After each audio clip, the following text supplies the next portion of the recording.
Саламатсыздар, сіздермен бірге мен Мисс Молли Кизет.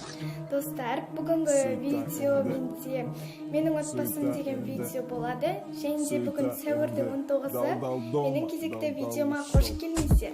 Қазір мен сөзімді аяқтап болған соң бір слайд шығады, яғни айтқанда бір видео шығады.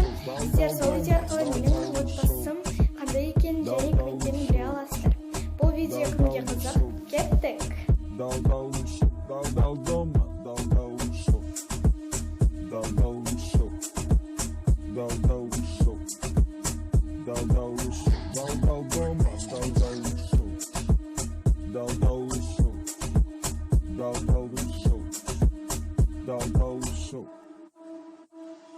Грамотно посажена и